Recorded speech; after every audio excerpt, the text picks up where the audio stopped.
अब एकादशी निष्ठा देखो, श्री नामदेव जी महाराज ऐसी एकादशी रखते थे। नामदेव जी का नियम कैसा था पता है? वो खुद तो एकादशी रखते थे और उनके आगे दिखने वाला कोई भी उनको दिख जाता, जो एकादशी नहीं रखता, जबरदस्ती उसके मुंह पे ही खड़े हो जाते, बोले तेरी भी करवाऊंगा आज, जब तक द्वादशी नहीं लग जाए कुछ खाने नहीं दूंगा। ऐसे थे नामदेव जी महाराज।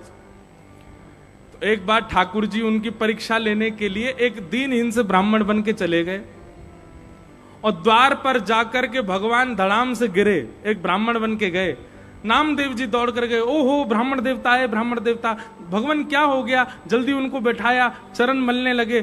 तो ब्राह्मण के रूप में भगवान बोले, मैं बहुत भूखा हूं नामदेव जी, मुझे बहुत दिन से भूख लगी है, कुछ पाया नहीं है, बहुत लंबा चल के आया हूं, मुझे जल्दी कुछ पवा दो।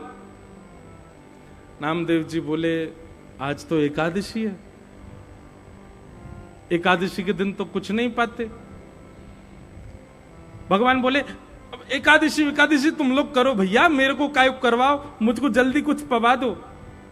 नामदेव जी बोले, क्षमा करें, आप चाहो तो दूध पी लीजिए, आप चाहो तो केला खा लो, आप चाहो तो सेब खा लो, फल खा लो, पर अन्न नहीं।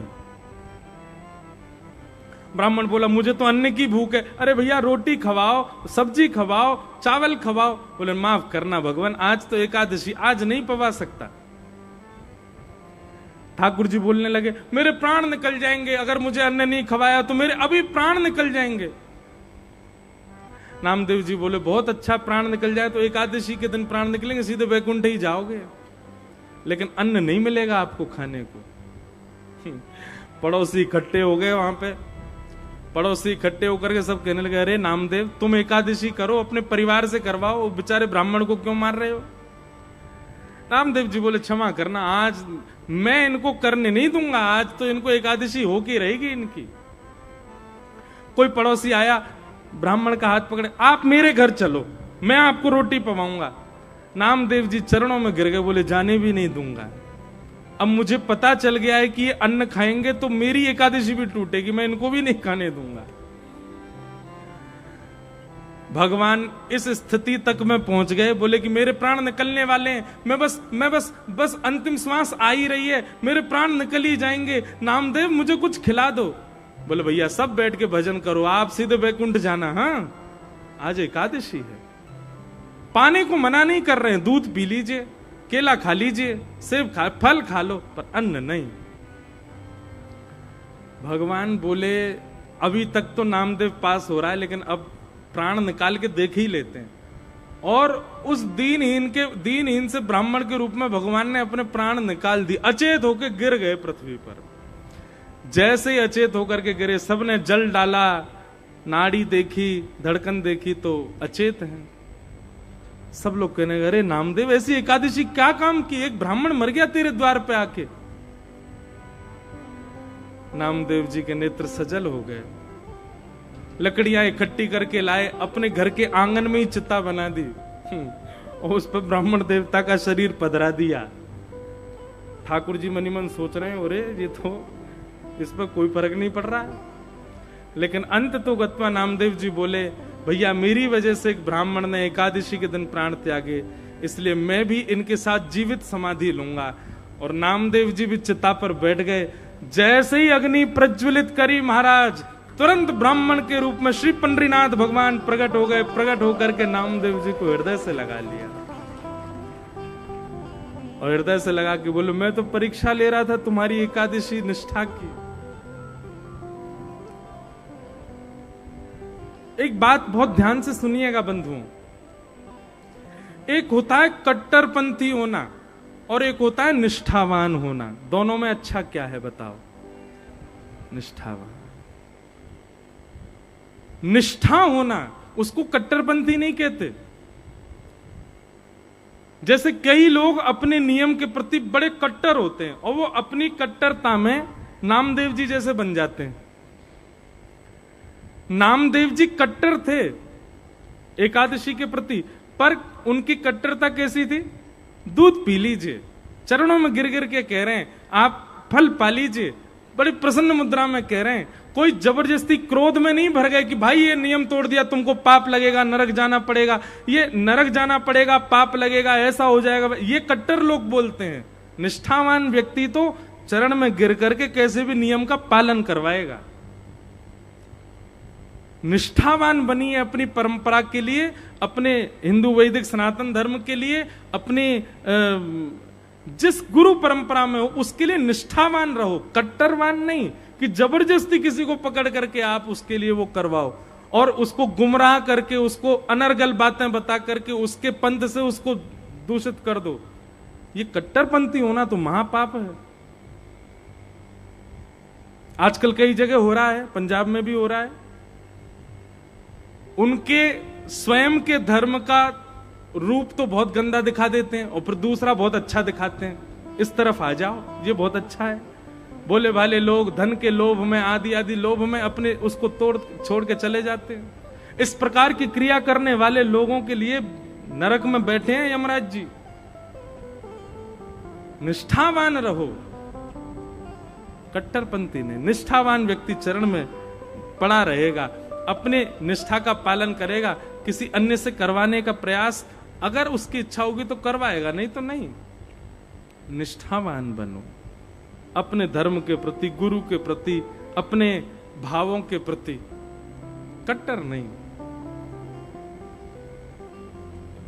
तो 3 निष्ठा जीवन में लाइए, नाम जप, तुलसी और एकादशी।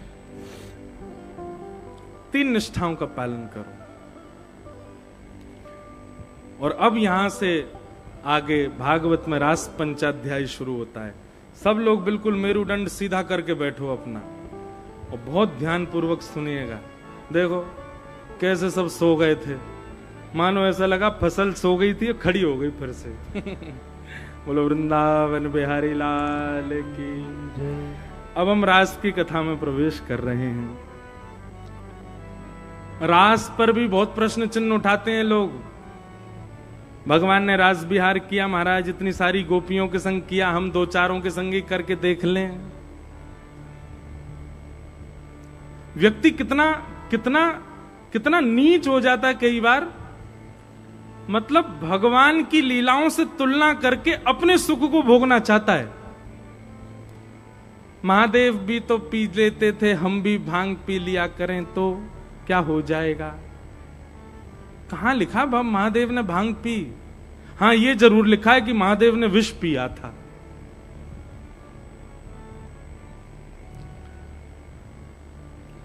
रास बिहार कहते किसको हैं? बहुत सावधानी से सुनिएगा कथा को। रास बिहार की कथा सुने हम लोग। मैं हर कथा में इस बात का प्रतिपादन करता हूं। 2 बातें हैं, रस और रास। कौन कौन सी? रस और रास। हम आप लोगों की जो श्रेणी है, हम आप लोगों की जो कैटेगरी है अभी की, वो है रस की कैटेगरी। काय की कैटेगरी? रस। हम रस में हैं। और हमारा गंतव्य क्या है? हमको पहुंचना किस कैटेगरी में? रास की कैटेगरी में। रस और रास, इन दोनों में अंतर क्या है? हम लोग प्रयास करते हैं ठाकुर जी से मिलने का, हम लोग प्रयास करते हैं ठाकुर जी को देखने का, हम लोग प्रयास करते हैं ठाकुर जी को सुनने का, हम लोग प्रयास करते हैं ठाकुर जी के अनुभव का। इन सबको कहा जाता है, जहां हम प्रयास कर रहे हैं वो है रस। और जहां हमारे रस से आनंदित होकर के, हमारी भक्ति से आनंदित होकर के ठाकुर जी प्रयास करते हैं हमसे मिलने का, उसको कहते हैं रास। हम में से किसी के संग अभी तक रास नहीं हुआ, अभी तक रस हुआ है। पर रास होता है कभी कभी। पता है कैसे होता है? जैसे वृंदावन जाओ और वृंदावन बिहारी जी, यहां जलंधर से निकलते ही मन में विचार कर लो, कल मैं जब वृंदावन बिहारी जी के दर्शन करने जाऊंगा तो बिहारी जी लाल पोशाक में हों, गले में सुंदर वैजंती माला पहनी हो, सिर पर सुंदर पंचमोर पिच्छ का सुंदर मुकुट धारण किया हो, कानों में मकराकृत कुंडल हो, और मैं मंदिर के इस कोने से देखूंगा। वो सारा विजुअलाइजेशन पहले ही सोच लो। और तभी मैं आगे जाऊं। पुजारी जी ऊपर से माला जैसी डालें महाराज, वो अपने आप मेरे गले में आ जाए। श्री बिहारी जी लाल लाल पोशाक में कल मेरे भाव से मुझको दर्शन कराएं। ये आप पहले ही विचार करके चले जाओ और फिर प्रतीक्षा करो। मंदिर में एक एक कदम जब आप भीतर प्रवेश करोगे तो जैसा आपने विचार किया वैसा अगर आपको दिख गया, तो जाते ही आपने देखा कि श्री बिहारी जी लाल पोशाक में विराज रहे हैं, गले में बढ़िया वैजंती माला पहनी है, पंचमोर पिच्छ का मुकुट धारण किया है। आप एक कोने में खड़े हैं, वही कोना है जिससे आपने विचार किया था, वहीं से बिहारी जी दिख रहे हैं। तभी पुजारी जी ने आकर के सुंदर माला पधराई और वो माला आकर के गले में पड़ गई। अगर इतना सब कुछ हो गया ना तो समझ जाना आपके संग रास हुआ है। और लेकिन एक बात मेरी सुनो, कम से कम 10 बातें सोच के जाना। 10 की 10 पूरी हो गई तो फिर एक ही चीज होगी, क्या वहीं प्राण चले जाएंगे, फिर वापस नहीं आ पाओगे। 10 बात सोच के जाना, एक ही पूरी हो बस। क्योंकि अगर 10 पूरी हो गई, जैसा आपने विचार किया वैसा ही हो गया, तो ये समझ लो पूर्ण रास हो गया। और पूर्ण रास का मतलब ये हो गया महारास। महारास का मतलब है कि फिर आप वापस संसार में आ ही नहीं पाओगे, फिर तो आप बिहारी जी में विलीन हो जाओगे।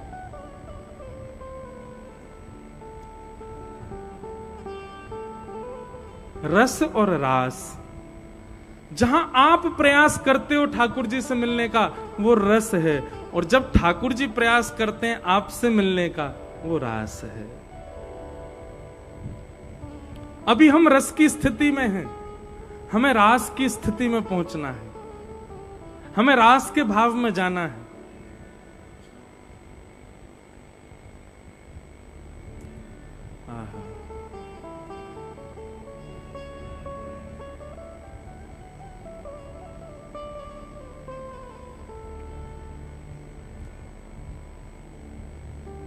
श्री कृष्णदास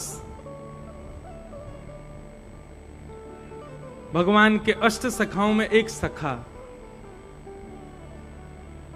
कृष्णदास जी का ऐसा स्वभाव स्वरूप था कि इनको कोई भी चीज अच्छी लगती थी तो मन में भाव आता था कि ये मेरे ठाकुर जी को मिलनी चाहिए। एक बार आपको कहीं जलेबी बनती वही बढ़िया लग गई, और जलेबी बनती भाई देख के आपने मन में विचार किया कि ये तो ठाकुर जी की सेवा में जानी चाहिए। आपने आकर के ये विचार किया ही था कि जलेबी का भोग लगाएंगे, कल पूरी सामग्री सिद्ध करेंगे, ठाकुर जी को जलेबी का भोग पधराना है। आप जैसे श्रीनाथ जी का दर्शन करने आए तो कपाट थे, कपाट जैसे ही खुले, अभी जलेबी बनाई नहीं, अगले दिन बनानी है, पर एक दिन पहले ही बस मन में सोचा था कल जलेबी का भोग लगाएंगे। और आज जैसे दर्शन करने गए, कपाट जैसे ही खुले तो श्रीनाथ जी सामने खड़े हैं, आरती हो रही है और उनकी उठी हुई भुजा के ऊपर ही जलेबी धरी है। ठाकुर जी ने स्वीकार कर लिया। ये रास है। एक बार की बड़ी सुंदर लीला, कृष्णदास जी को मंदिर अधिकारी जी ने कहा कि सुनो भाई, अभी ऋतु फल, जैसे एक सेवा का नियम होता है, ऋतु बदलते उस ऋतु का जो नया फल आता है मार्केट में, ठाकुर जी को भोग लगाना चाहिए। जैसे आम का सीजन आता है, सीताफल का सीजन आता है, कई ऋतु फल होते हैं, उनके ऋतुओं में जैसे तरबूज का, खरबूज का सीजन आता है। बहुत ध्यान से सुनना। तरबूज फल का समय आया तो अधिकारी जी ने कहा भैया गर्मी को समय, तरबूज आ गए होंगे मंडी में, जाओ जाकर के सबसे पहले तरबूज जो मंडी में आवेगो वो ठाकुर जी की सेवा के लिए लाओ। कहीं दुनिया के लोग खरीद ले जाएं, फिर बच्चों कुछ ठाकुर जी की सेवा में आवेगो तो भैया ठाकुर जी प्रेम से पाएंगे नहीं, भोग सबसे पहले ठाकुर जी को लगना चाहिए। तो कृष्णदास जी सुबह ही सुबह दौड़ करके मंडी पहुंच गए। बहुत ध्यान से सुनिए। जैसे ही पहुंचे तो महाराज यहां राजा ने भी अपने सैनिक भेजे, बोले ऋतुफल तरबूज लेके आओ, राजा को भोग लगेगा, राजा पाएगा। जैसे ही मंडी में ढकेल पे सुंदर फल सजाए तो फल की दुकान खुलते ही यहां पे उसी समय तो कृष्णदास जी का आना हुआ, उसी समय राजा के सिपाही आए और दोनों ने जाके एक संग कही, हाँ भैया तरबूज का भाव से दिए हैं। दुकानदार ने कही भैया पहले एक ले लो, कृष्णदास जी बोले पहले हम लेंगे, हम मंदिर से आए हैं, ठाकुर जी के भोग के लिए चाहिए। सिपाही बोले हम भी राजा के सिपाही हैं, पहले सिपाही के, हम राजा के यहां जाएगा फल। कृष्णदास जी बोले नहीं नहीं, पहले ठाकुर जी को। सिपाही बोले नहीं, पहले राजा को जाएगा। सामने खड़ो दुकानदार बोलो भैया लड़ो मत, एक काम करें। बोले कहा, बोले जो मुझको ज्यादा धन दे देगो वो ले जाओ। कृष्णदास जी बोले तुम बताओ कितने का है? बोले 1 रुपया का है। सिपाही बोले हम 1 रुपया 50 पैसा देंगे, हमको दो। कृष्णदास जी बोले हम 2 रुपया देंगे, हमको दो। सिपाही बोले हम 5 रुपया देंगे, हमको दो। कृष्णदास जी बोले हम 10 रुपया, अच्छा जेब में रख के लाए थे केवल 5 ही रुपया, लेकिन बोले 10 रुपया का दे दो। सिपाही बोले हम भी राजा के यहां से आए, 15 रुपए में दो। कृष्णदास जी बोले तुम कछु मत सोचो, 20 रुपया कर दो, हमको दो, पहले ठाकुर जी को जाएगो। करते करते महाराज मोल पहुंच गया 100 रुपया। उस समय में 100 रुपया बहुत होता था, और 1 तरबूजे का भाव लग रहा है ये। जैसे ही 100 रुपया पहुंचा, कृष्णदास जी बोले 100 रुपया। तो सिपाही बोले 100 रुपया का तरबूज ले गए तो राजा तरबूज से पहले हमको काट देगा। तो सिपाही सब बोले आप ही ले जाओ। कृष्णदास जी बोले तो फिर अब हमारो ही है गयो, तो भैया फिर उतने में ही दे दे जितने में पहले दे रहो। दुकानदार बोलो नहीं नहीं नहीं, अब तो 100 रुपए में ही लेना पड़ेगा। तो कृष्णदास जी बोले सुनो जी 5 रुपया तो रखो, बचे कुछ हम बाद में दे देंगे, हमारे लिख लेना। हाँ दुकानदार बोला ठीक है। 100 रुपए का तरबूज लेकर के आए महाराज। उस समय में लाखों हो गए वो। ला करके सुंदर रसोई घर में पधरा दिया और मंदिर के अधिकारी जी को लिख करके दे दिया, भैया इतने का तरबूज लाए हैं। अधिकारी जी ने डांटा भी, और इतना महंगा क्यों लाए? बोले सिपाहियों से हमारी भिड़न हो गई, हमने भी सोच ली, बोले राजा थोड़ी पावेगा, ऋतुफल सबसे पहले हमारे श्रीनाथ जी पाएंगे। 100 रुपया को आए हो। बोले 100 रुपया में तो साल भर की सब्जी आ जाती है, आप एक फल लेके आए 100 रुपए का। बोले ठाकुर जी के लिए लिया है, नहीं तो हम नहीं लाते। तो चलो ठीक है। फल का भोग ठाकुर जी को लगता है उत्थापन में, मतलब शाम को। फल का भोग सदैव ठाकुर जी को लगेगा ऐसे कोई 3-4 बजे जब मंदिर खुलता है तब। 3-4 बजे का समय। अब मंदिर पुजारी जी जैसे ही गए रसोई घर में जाकर के देखा तो वहां तो फल था ही नहीं, फल चोरी हो गया। कृष्णदास जी से जाके कहा एक तो 100 रुपया का फल लाए, ऊपर से उसको कोई उठा और ले गया। कृष्णदास जी तो बहुत रोए, मंदिर का हमने इतना घाटा करा दिया, इतना महंगा फल ले गया, उसको भी कोई चोरी कर ले गया। कृष्णदास जी के मन में मोल की चिंता ज्यादा नहीं थी, उनको एक ही चिंता थी कि ऋतु फल ठाकुर जी को भोग में नहीं आ पाया। मंदिर में सब इकट्ठे हुए, ठाकुर जी के कपाट खुलने का समय था। कृष्णदास जी को अधिकार था कि वे पहले भीतर जाकर के कीर्तन गाना प्रारंभ कर देते थे, बाकी लोगों के लिए दर्शन बाद में खुलता था। बहुत ध्यान से सुनना। तो कृष्णदास जी तो बड़े उदास मन में सोचन लगे, बोले जय जय को आज भोग नहीं लग पायो है, कहा करूं। सबने कही कृष्णदास जी आप भीतर जाओ, कीर्तन करना प्रारंभ करो। कृष्णदास जी ने जैसे ही भीतर प्रवेश किया, पर्दा के भीतर जाकर के देखा तो क्या पाया? एक तरफ किशोरी जी खड़ी हैं, दूसरी तरफ ठाकुर जी खड़े हैं, और दोनों वही तरबूजते ही एक दूसरे पर गेंद गेंद करके खेल रहे हैं भीतर ही। ठाकुर जी वहां फल को लेकर के एक दूसरे के संग क्रीड़ा कर रहे हैं, और कृष्णदास जी ने जैसे ही जाकर के देखो सोई दोनों एक है करके श्रीनाथ जी के रूप में खड़े है गए। कृष्णदास जी बोले चोरी तो पकड़ी गई, जय जय मैंने देख लियो, आप कहा कर रहे, जय हो बले बले जाऊं जय जय। मैं तो सोच रहा हूं मैं पधराऊं फल को, लेकिन ठाकुर जी ने तो मेरे मन को भाव पहले ही स्वीकार कर लियो, पहले ही वासो क्रीड़ा कर रहे हैं। तो इस लीला को आप क्या कहेंगे? ये रस है कि रास है? ये रास। जहां ठाकुर जी अनुग्रह करें भक्त के भाव पर, वो रास है। रास का मतलब नृत्य नहीं होता है, रास का मतलब हरि कृपा होती है।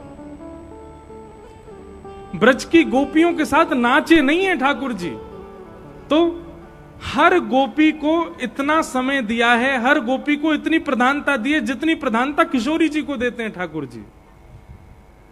और इतनी प्रधानता किसी गोपी को मिले तो वो गोपी नाचेगी नहीं? अरे हम सामान्य से ब्रजवासी कुछ नहीं, थोड़ी बहुत तोतली वाणी में कथा करते हैं, हम किसी के घर चले जाएं तो घर के सारे लोग नाचते हैं। तब मन में भाव आता है कि हम सामान्य से बालक किसी के घर जाते हैं, लोग नाचने लगते हैं, ठाकुर जी किसी के घर जाएंगे तो वो नाचेगा नहीं? उसकी स्थिति क्या हो जाएगी? ब्रज की लाखों गोपियों को ठाकुर जी इतना प्रेम संबंध प्रदान कर रहे हैं, तो प्रेम की चरम स्थिति जब होती है तब नृत्य ही होता है। पर नृत्य का मतलब रास नहीं होता है।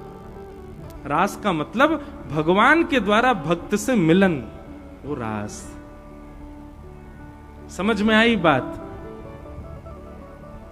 तो ऐसा रास हुआ। भगवान ने सब गोपियों को पहले ही कह दिया था कि हम शरद पूर्णिमा की रात्रि पर आपके साथ रास विहार करेंगे। आज शरद पूर्णिमा का चंद्रमा उदित हुआ, सब गोपियां अपने अपने कार्यों में व्यस्त थीं। तभी ठाकुर जी ने वन में जाकर के अपनी मधुर वेणु को अधर पर धारण करके सुंदर रव को करना प्रारंभ किया। बाज उठी सुंदर वंशी वृंदावन में। अब सामान्य लोगों को तो लग रहा है कि श्री कन्हैया वंशी बजा रहे हैं। ऐसे ठाकुर जी ने मधुर वंशी बजाई महाराज। वंशी सुनते ही सब गोपीन को लगी कि श्याम सुंदर बुला रहे हैं। अब कृष्ण प्रेम में उन्मुक्त गोपियों को लगता है कि ठाकुर जी बुला रहे हैं, और बाकी इनको ऐसा लगा कि भैया नंद जी को लाला वंशी बजा रहे है। जैसे ही श्री ठाकुर जी की मधुर वेणु का रव सुना, आबाल वृद्ध वनिता सब दौड़ी हैं ठाकुर जी से मिलने के लिए। बहुत ध्यानपूर्वक अब थोड़ा बिल्कुल गंभीर होकर के कथा श्रवण कीजिए। सब गोपियां दौड़ी ठाकुर जी से मिलने के लिए। जो जहां जिस कार्य में है उस कार्य को वहीं छोड़ करके जा रहे हैं। कोई गैया को दूध काट रही है, कोई अपने बालक को सुला रही है, कोई अपने पति को भोजन करा रही है। जहां जिस कार्य में है वहीं छोड़ करके दौड़ी है ठाकुर जी से मिलने के लिए। कोई गोपी अपना श्रृंगार कर रही है, एक आंख में काजल लगाया है, दूसरी में अभी लगाया नहीं है, लगाने जा रही थी, तभी वेणु के रव ने आकर के मानो गोपी से कहा, चल गोपी तो कुछ श्याम सुंदर बुला रहे हैं। अच्छा एक बात बताऊं बंधुओं, आज भी ऐसी लीला होती है। जलंधर में कथा हो रही है, ये समाचार पूरे जलंधर को मिला, पर जिन लोगों को केवल यही लगा कि कथा हो रही है वो समझो वो सामान्य थे। लेकिन जिनको सुनते ही नृत्य हो गया हो कि ओहो कथा हो रही है जलंधर में, हम लोग जाएंगे श्रवण के लिए, निश्चित समझियो कि वही गोपी है। जो मचल गए हो, जो नाच गए हो, सुनकर के भाव में अश्रु आ गए हो। बस अब प्रतीक्षा नहीं हो रही है कब कथा होगी, कब हम जाएंगे, कब बैठ के सुनेंगे, कब ठाकुर जी के कीर्तन में नृत्य करेंगे, कब भागवत जी को दर्शन करेंगे, कब गिरधर लाल जी के अनुभव करेंगे, कब नंद घरानंद भयो होगो, कब महाराज गिरिराज उत्सव होगो, कब सामग्री लुटाई जाएंगे। ये सारी प्रतीक्षाएं उसी दिन से ही मन में होने लग जाएं जब से पता चला कि कथा होने वाली जलंधर में। समझो वही गोपी है। बाकी सबको तो लग रहा है कि कोई धार्मिक अनुष्ठान हो रहा है, पर यहां बैठे कुछ लोगों को लग रहा है कि नहीं, ये कथा हमारे लिए हमारे जीवन का एक बहुत बहुमूल्य समय है। ये 7 दिन के लिए हमें आया है। कई लोग तो प्रार्थना कर रहे होंगे, हे विधाता ये समय यहीं रुक जाए, आगे ही ना बढ़े, कल का दिन ही नहीं आवे, ये कथा विश्राम ही नहीं हो, महाराज जी यहां से जाए ही नहीं। वो बात अलग है कि मैं जबरदस्ती बोल रहा हूं अपने मोहते। अच्छा एक बात बताएं, आप कहोगे महाराज जी आपका मन नहीं करता होगा कि रुक जाएं यहीं हम कथा सुनाएं? होता है, हमारा भी मन होता है। जब आप लोगों को देखते हैं, आप सबके भाव देखते हैं, तो मन होता है कि यहीं कथा सुनावें। लेकिन हम पता कैसे बच जाते हैं, कल रात को यहां कथा पूरी करेंगे, परसों दोपहर में जाके हिसार में शुरू कर देंगे, तो उससे मन में एक संतोष बना रहता है कि कोई बात नहीं, जाना तो पड़ेगा, पर जाना जाके वहां भी तो कथा करनी है। तो कथा जीवन में इसलिए हमको संतोष हो जाता है कि चलो एक जगह से चले जाते हैं। कहीं ऐसा होता कि साल में एक ही कथा होगी हमारी, तो अंतिम दिन हमारे भी आंसू आ जाते। अब एक साल हमको भी प्रतीक्षा करनी, आपको तो प्रतीक्षा करनी पड़ती है, पर हमारे लिए तो बड़ा सुगम है ना कि यहां से जाएंगे तो जहां गिरेंगे वहां पे जाके भी कथा ही करनी है, इसलिए थोड़ा बच जाता है मन। लेकिन वास्तव में सत्य बता रहे हैं, जिस प्रकार ठाकुर जी ने वंशी बजाई केवल उनको प्रिय लगी जो कृष्ण प्रेम में उन्मुक्त हैं। बाकियों को तो ये लग रहा है कन्हैया बंसी बजा रहा है, लेकिन कृष्ण प्रिय सी गोपियों को लग रहा है नहीं, श्याम सुंदर हमें बुला रहे हैं।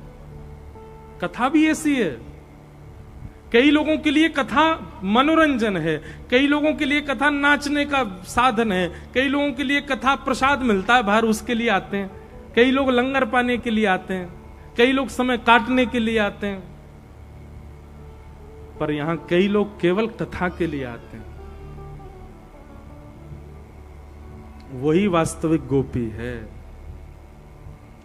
सब गोपियां दौड़ी, किसी ने विचार नहीं किया लोक लाज मर्याद क्या कहेगी, हमारे पति क्या कहेंगे, ये सास क्या कहेगी, ननद क्या कहेगी, पूरा ब्रजमंडल क्या कहेगा, आधी रात में परपुरुष के पास जा रही हो। किसी ने विचार नहीं किया। दो चार गोपी विचार कर भी रही थी ना, तो सब गोपियां बोली अरे क्या विचार कर रही हो, लोक लाज मर्याद। ये कृष्ण ही कहते हैं सर्वधर्मान परित्यज्य माम एकम शरणम ब्रज, सब छोड़ करके मेरी शरण में आ जाओ, आज ही समय है, सब छोड़ के चल दो उनकी शरण में।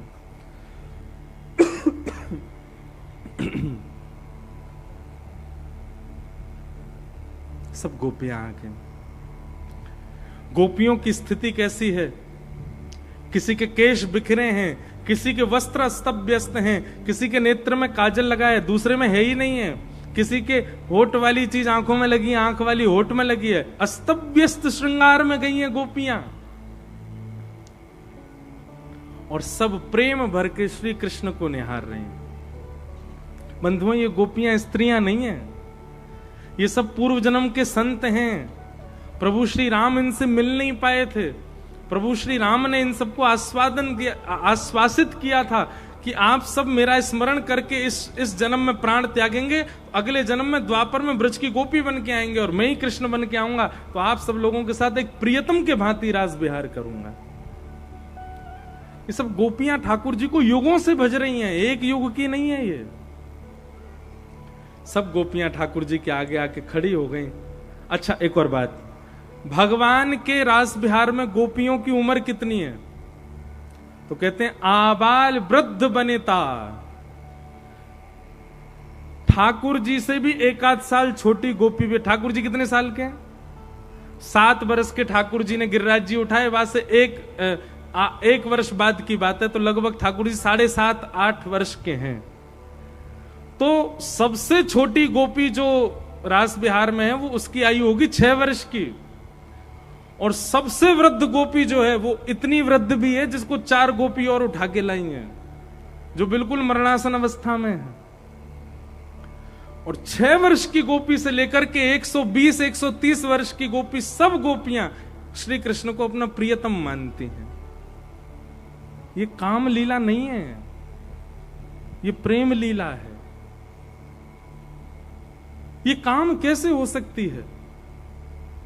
जहां पर यशोदा की उम्र की गोपी को भी श्री कृष्ण में प्रियतम दिखाई दे रहे हैं, पति दिखाई दे रहे हैं, और 6 वर्ष की बालिका जो जानती नहीं पति पत्नी क्या होते हैं उसको भी श्री कृष्ण में पति दिखाई दे रहे हैं। इसका मतलब क्या है?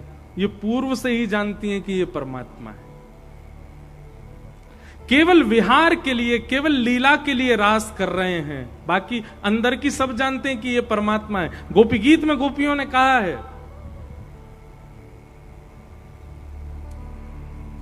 गोपी गीत में गोपियां कहती हैं, न खलु गोपिका नंदनो भवान अखिल देहना अंतरात्म दृक् वेखन सार्थितो विश्वगुप्तये सखौ देवान् सात्वतां कुले।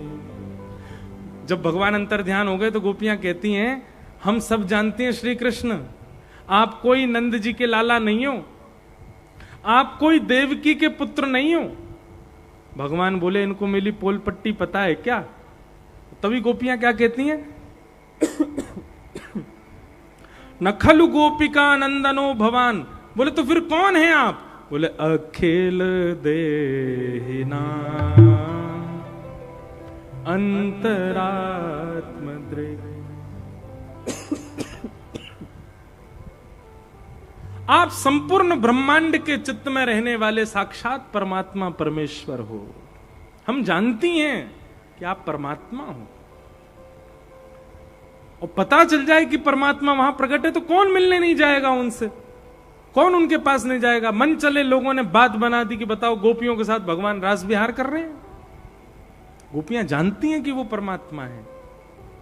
अरे गोपियां इसलिए नृत्य कर रही हैं, गोपियां इसलिए रास कर रही हैं ठाकुर जी के साथ में कि भैया ये 84 लाख योनियों में नचाते ही रहते हैं हमको, आज बढ़िया मौका मिला, इनके संग नाच लो, ताकि ये 84 लाख में नहीं नचाएंगे फिर हमें।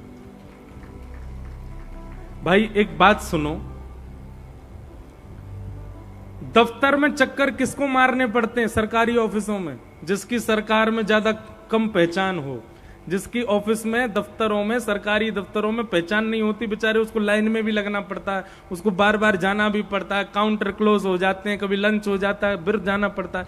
जिसकी पहचान होती है, एक फोन घुमाता है, मंत्री जी जे काम करवाओ हमारा, आइए आइए आइए, आपके लिए क्या लंच संग में पाएंगे, बैठो। टेबल पे बैठते ही साइन होते हैं, काम हो जाता है। ठीक वैसे ही भैया, जिनको श्याम सुंदर से संबंध नहीं है 84 लाख में, उन्हीं को ही नाचना पड़े। जो एक बार श्याम सुंदर के संग में नृत्य कर ले रास बिहार में, वहां को 84 लाख को चक्कर ही कट जाए महाराज। ठाकुर जी फिर ना है नचा में। हम सब गोपी हैं। मैंने एक छोटी सी गोपी हूं, हमारे कृष्णानंद जी महाराज जी ने एक बूढ़ी सी गोपी है, कोई मोटी सी गोपी है, कोई पतरी सी गोपी है,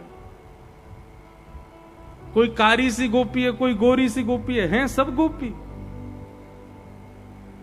पर आपका मूल आधार क्या है? रास यदि आधार है तो श्री कृष्ण जरूर स्वीकार करेंगे, पर रास केवल दुनिया को दिखाने के लिए, भीतर से तो पैसा ऐंठनो चाह रहे हैं, तो फिर गलती है, गड़बड़ी है। रास तो केवल दुनिया को दिखाने के लिए, भीतर से कोई और नाम, ऐश्वर्य और बहुत अपना वर्चस्व चाह रहे हैं, नहीं, ये सब नहीं। सब गोपियां आई, भगवान ने सब गोपियों को देखा और एक बार गोपियों की परीक्षा ली। भगवान क्या कहते हैं? स्वागतम वो महाभाग प्रियम किम करवाणि व ब्रजस्यानामयम कश्चित् ब्रूतागमन कारण। ओहो, इतनी रात को इतनी सारी गोपियों के यहां आने का कारण क्या है? आप सब अपने पतियों को छोड़ के, परिवार को छोड़ के, बच्चों को छोड़ के यहां क्यों चली आई हो? चलो वापस चली जाओ। प्रतियाद ब्रजम नेह स्थेयम स्थिभि सुमध्यमा। और भगवान ने 10 श्लोकों में कहा कि आप सब वापस चली जाओ। पतिव्रता नारी का धर्म क्या होता है, पतिव्रता नारी के नियम क्या होते हैं, पतिव्रता नारी को कैसे रहना चाहिए, ये सब बात भगवान यहां बता रहे हैं। राम राम राम राम, अपने अपने पतियों को छोड़ के चली आई आप लोग रात में, चलो वापस जाओ यहां से। गोपियां सब सामने खड़ी हैं। भगवान बोलिए अब खड़े रहोगे, कुछ बोलो भी। गोपियां कहती हैं बोले हम। बोलो बोलो। भगवान ने 10 श्लोकों में कहा वापस चली जाओ। गोपियों ने 11 श्लोकों में बताया हम क्यों वापस नहीं जाएंगी। और 11 श्लोकों में जो गोपियों ने कहा, इसी को प्रणय गीत कहते हैं। बहुत सुंदर है। क्या कह रही हैं गोपियां?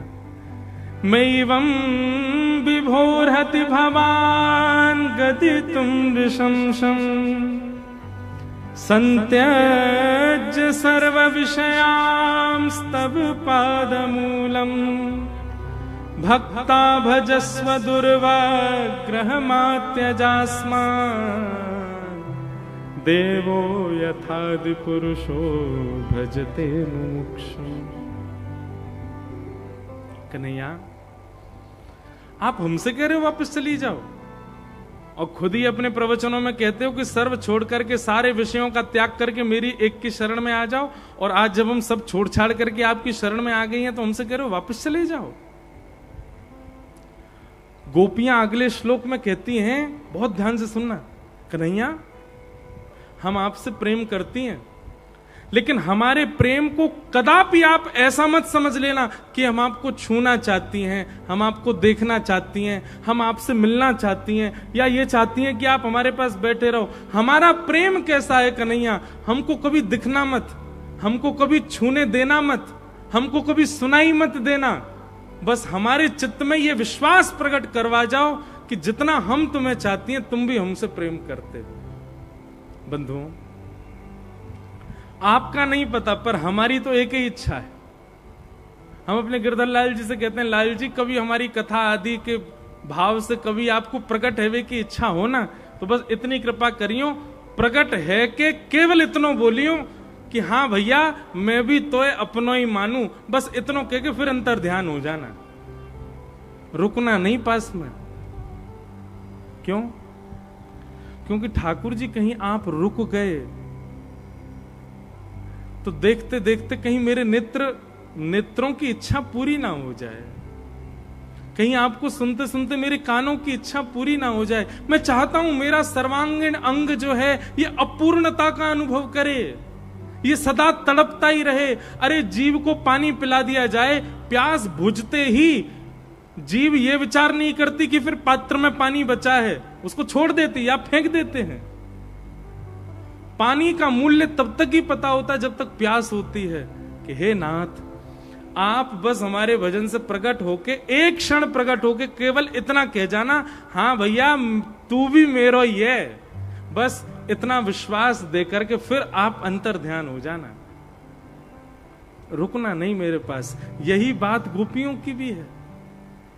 कन्हैया जीवन भर के लिए हमें अकेले छोड़ जाओ, जीवन भर के लिए कभी हमारे सामने मत आना, हमारा कभी स्पर्श मत करना, अपना कभी स्पर्श मत कराना, पर हमारा प्रेम केवल इतना है कि हमें एक बार बता जाओ कि हम तुमसे जितना प्रेम करती हैं तुम भी हमसे उतना प्रेम करते हो, तुम भी हमें स्वीकार कर चुके हो।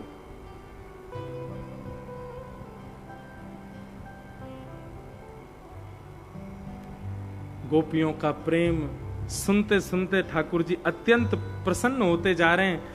अंत में गोपियों ने कहा ठीक है हम वापस जा रही हैं, आपकी इच्छा है कि हम वापस जाएं, हम अभी वापस जा रही हैं, लेकिन हमारी एक वस्तु आपके पास है वो हमें वापस कर दो। अच्छा एक बात बोले बंधुओं, जैसे कृष्ण लीला में गोपियां हैं ऐसे राम लीला में कौन है बताओ? गोपियों के समान प्रेम करने वाला राम जी से रामलीला में कौन है? कौन है? भरत जी महाराज। कौन है? भरत जी। भरत जी के प्रसंग में आता है, बात बात पर सब हनुमान जी थोड़ी होंगे, आज मंगलवार है तो हनुमान जी होंगे। भरत जी का प्रेम कैसा पता है?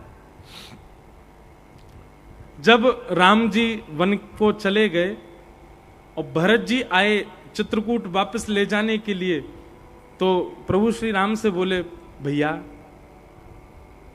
आप वापस चलिए, पिताजी महाराज तो अब चले गए, कम से कम आप वापस चलिए, अयोध्या राजा विहीन हो गई है।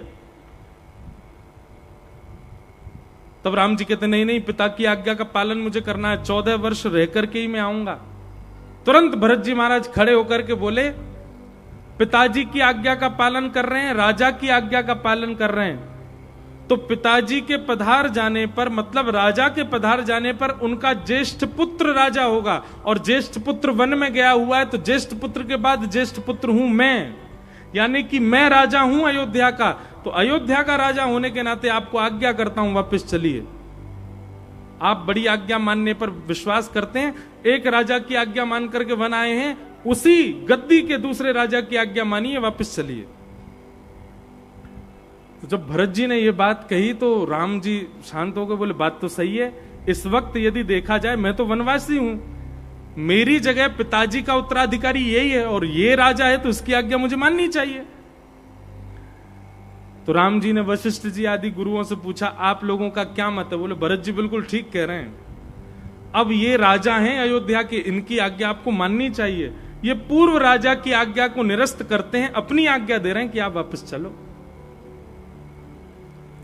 तो एक बार ऐसा समय आया कि चित्रकूट से राम जी वापस जाने को तैयार हो गए अयोध्या, लेकिन जैसे ही ठाकुर जी खड़े हुए, भगवान को हनुमान जी का स्मरण हुआ, सबरी की याद आई, वन के उन केवटों का स्मरण हुआ, वन के निषादों का स्मरण हुआ, वन में मिलने वाले प्रतीक्षा कर रहे जटायु का स्मरण हुआ, सबरी का स्मरण हुआ, और इन सब भक्तों का स्मरण करते करते ठाकुर जी के नेत्रों में अश्रुबिंद आ गया कि अब मैं आगे की लीला में नहीं जा पाऊंगा और आगे के भक्तों को मेरा साक्षात्कार नहीं हो पाएगा।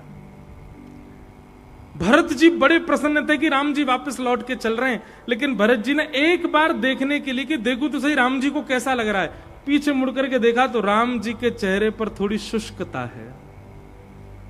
भरत जी ने तुरंत रोक दिया, बोले रुकिए भैया, मैं आपसे प्रेम करता हूं और इतना प्रेम करता हूं कि मैं आपके लिए कुछ भी कर सकता हूं, पर मेरे को प्रसन्न करने के लिए आपको यदि कष्ट मिल रहा हो, मेरी बात मानने के लिए आपको कष्ट मिल रहा हो, ये मैं कदापि नहीं करूंगा।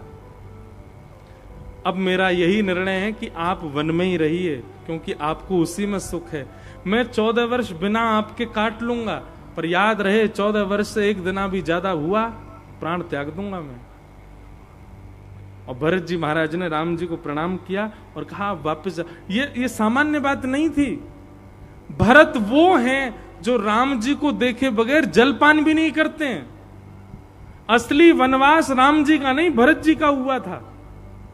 14 वर्ष तक जल बिंदु भी ग्रहण नहीं किया भरत जी ने। प्रेम का मतलब यह नहीं होता कि जिसमें मुझे अच्छा लगता है उसमें रहो। प्रेम का मतलब होता है जिसमें मेरा प्रेमी प्रसन्न है मैं उसमें प्रसन्न हूं। तत् सुखे सुखित्वम। इसलिए उसी समय गोस्वामी जी ने भरत जी महाराज को कहा ये तो ब्रज की गोपियों के समान है, क्योंकि ब्रज की गोपियों का प्रेम भी यही है। वो ठाकुर जी से अपनी इच्छा पूरी नहीं करवा रही हैं, वो कह रही हैं जिसमें हम आप प्रसन्न रहोगे उसमें हम प्रसन्न हैं, पर बस एक बार ये कह दो कि हां आप भी हमसे प्रेम करते हो। भगवान ने उन गोपियों को सुख प्रदान किया। गोपियों से भगवान बोले आपके इस प्रेम के ऋण से हम कभी ऋण नहीं हो पाएंगे। और अब भगवान सबके साथ रास करने लगे। एक एक गोपी के पास जाकर के भगवान किसी के पसीना पहुंचे, किसी के चरण दबावें, किसी को कुछ पवावें, किसी को हृदय से लगावें। सब गोपियों को सुख देने लगे। और फिर वही हुआ जो नहीं होना चाहिए था। इन गोपियों के चित्त में सूक्ष्म मान आ गया। और वो सूक्ष्म मान कैसा आया? त्रिभुवन सुंदर श्री कृष्ण और ब्रह्मांड सुंदरी हम गोपियों के रूप पर श्री कृष्ण मोहित हो गए। हमारे रूप पर श्री कृष्ण मोहित होकर के हमारे साथ बैठे हैं। इस बात को जैसे ही ठाकुर जी ने अनुभव किया, ठाकुर जी मन में विचार करने लगे ये तो गलत हो रहा है। इन गोपियों को ये कैसे लग सकता है कि मैं इनकी सुंदरता पे मोहित हो रहा हूं? अरे ये भूल गई हैं क्या कि पूतना कितनी सुंदर बन के आई थी, मैंने उसकी ओर देखा भी नहीं था। ये सुंदरता और बाह्य गुण मुझे कभी नहीं रिझाते हैं। ये गोपियां क्यों भूल गई इस बात को? मान कर रही हैं, अब अभिमान कर रही हैं। और जैसे ही गोपियों के चित्त में मान आया, समस्त गोपियों को छोड़ करके ठाकुर जी वहां से अंतर ध्यान हो गए। ठाकुर जी जैसे ही अंतर ध्यान हुए, गोपियों का चित्त तो ऐसा हो गया मानो किसी ने प्राण खींच लिए हों। कभी कहीं जाती हैं, कभी कहीं जाती हैं, कभी वृक्षों से पूछती हैं तुमने श्याम सुंदर को देखा, कभी तुलसी से पूछती हैं अरे बैरनी तेरे पधराए बिना तो भोजन भी नहीं करते, तू बता ना तूने श्याम सुंदर को देखा। मोर से कहती हैं, तेरे को तो अपने मुकुट में धारण करके रखते हैं, तू बताना श्याम सुंदर को देखा। मतलब प्रेम की वो अवस्था पार हो गई जिस अवस्था में व्यक्ति यह भी भूल जाता है मैं किससे बात कर रहा हूं। गोपियां धीरे धीरे प्रेम की उस अवस्था में चली गईं कि वे स्वयं कोई कृष्ण समझने लगी।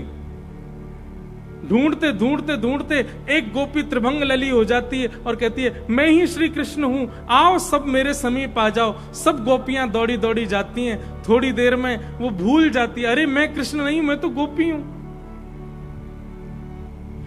एक अजीब सी स्थिति होने लगी गोपियों की।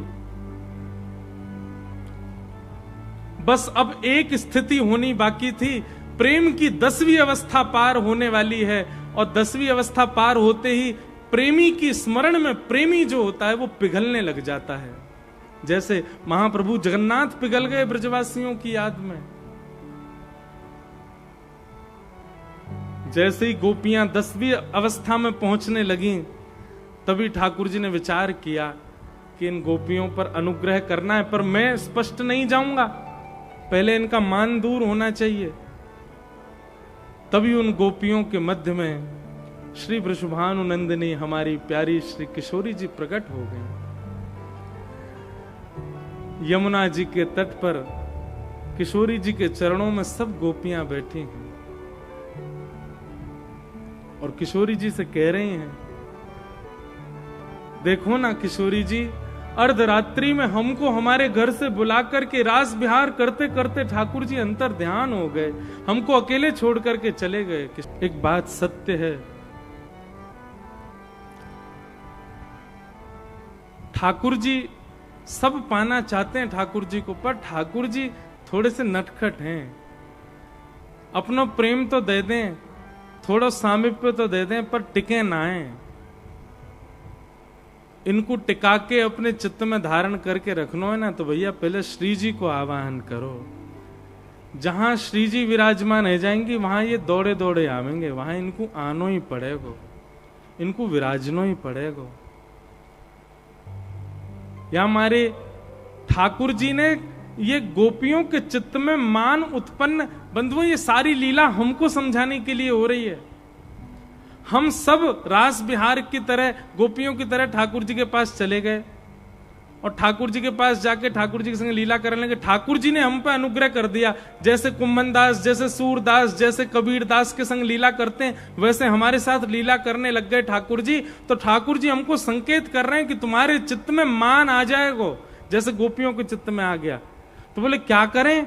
बोले पहले श्री जी को चित्त में विराजमान करो। श्री जी यदि चित्त में आ जाएंगी तो एक बात से निष्फिक रह जाइयो कि फिर कभी मान नहीं आवेगो चित्त में, और जब मान नहीं आवेगो तो श्री जी के रहते भाई मान नहीं आवेगो तो ठाकुर जी आएंगे तो ठाकुर जी टिक के ही बैठे रहेंगे, ठाकुर जी कहीं नहीं जाएंगे। ये पूरे भाव हमको समझावे के लिए ठाकुर जी को जावे को कारण एक ही है, हमारे चित्त में आयो भयो मान, और मान को ना प्रकट हैवे को एक ही उपाय है, श्री जी अगर चित्त में आ जाए तो मान नहीं आएगा। क्षमा करियो भैया, जो श्री जी को गावे, श्री जी को ध्यावे, श्री जी को नाम उच्चारण करे और फिर भी वाके चित्त में किंचित मान है तो यूं ही समझियो कि अभी श्री जी आई नहीं है चित्त में, और या फिर वो अपने भजन में कोई चूक कर रहे हो है, क्योंकि श्री जी आ जाएंगी तो अत्यंत सरल है जाओगे, अत्यंत दीन है जाओगे, अत्यंत दैन्य आपके चित्त में आ जाएगा।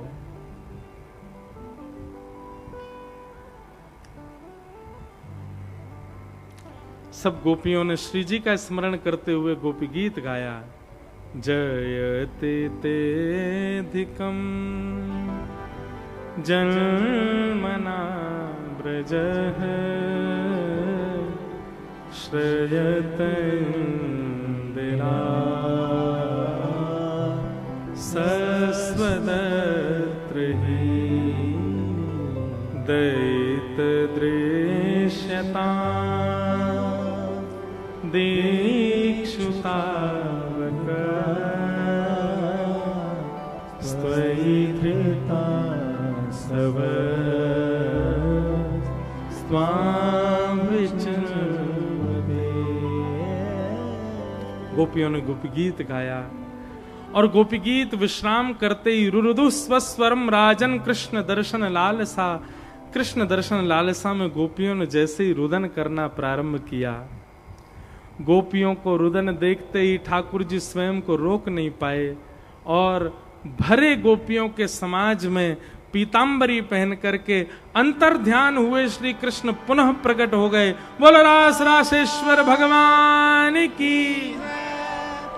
जो ठाकुर जी अंतर ध्यान हो गए थे पुनः प्रकट हो गए और प्रकट जैसे ही हुए सब गोपियों ने दौड़ दौड़ करके ठाकुर जी को पकड़ लियो। काऊ ने पीतांबरी पकड़ी, कोई ने हाथ पकड़ो, कोई ने बेनी पकड़ी, सबन ने ठाकुर जी को पकड़ लियो। मानो गोपियां कह रही हैं कि अब छोड़ के नाएं भाज जाएं। ठाकुर जी सब गोपियों से कहते हैं हम आपके प्रेम के ऋण से कभी उऋण नहीं हो पाएंगे। आप सबके चित्त में मान आ गया था, उस मान को नष्ट करने के लिए हम अंतर ध्यान हुए थे। अब हम महारास करेंगे और जितनी गोपी हैं उतने कृष्ण ने रूप धारण कर लिए और अब ब्रजमंडल यमुना तट पर महारास होने लगा। इतने में ही कैलाश पर बैठे हुए देव आदिदेव महादेव दौड़े वृंदावन की ओर। ठाकुर जी महारास कर रहे हैं, हम भी महारास में नृत्य करेंगे। जैसे ही वृंदावन में प्रवेश करने लगे गोपी ने मार्ग रोक दियो। बोल कहां भगे जा रहे हो बाबा? बोले ठाकुर जी के महारास में जा रहे हैं। गोपियां सब बोली दिखनाए रहे हो, भीतर सब गोपी हैं, केवल एक ही कृष्ण, कृष्ण ही पुरुष हैं, बाकी सब गोपी हैं भीतर। आप भीतर कैसे जाओगे? तब ठाकुर जी ने मन में विचार किया महादेव को कैसे अंदर बुलाएं। ललिता जी को भेजो, जाओ जाकर के महादेव को गोपी बना के लाओ। गोपी बनावे को मतलब महादेव को श्रृंगार गोपी को भयो है, ये बात की बात है। पहले तो ललिता जी ने यमुना जी के तट पर प्रेम को पाठ पढ़ाया महादेव को, और वह प्रेम को पाठ पढ़ करके महाराज महादेव को रोम रोम गोपी बन गए। गोपी किसको कहते हैं? जो नेत्रों से केवल कृष्ण को देखना चाहे, कानों से कृष्ण को सुनना चाहे, नासिका से उनकी तन की सुगंधी चाहे, जीव पर उनका अधरामृत चाहे, हाथों से उनको छूना चाहे, पैरों से उनके कीर्तन में नृत्य करना चाहे, जो चले भी कृष्ण के लिए, बैठे भी कृष्ण के लिए, सोए भी कृष्ण के लिए, जागे भी कृष्ण के लिए, रोए भी कृष्ण के लिए, हंसे भी कृष्ण के लिए, श्रृंगार भी कृष्ण के लिए, सब कुछ कृष्ण के लिए करे, उसी को गोपी कहते हैं।